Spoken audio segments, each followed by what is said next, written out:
The first term of a geometric sequence is g sub 1 equals 200, and the second term is g sub 2 equals 100.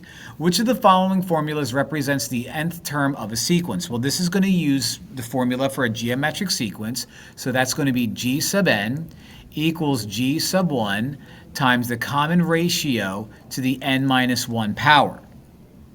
Now we have g sub 1, there u is.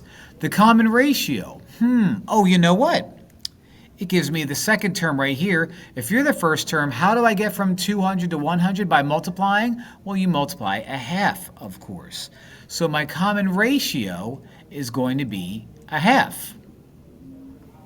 So the equation is going to be g sub n equals 200 times the common ratio of a half to the n minus 1 power, which happens to be b.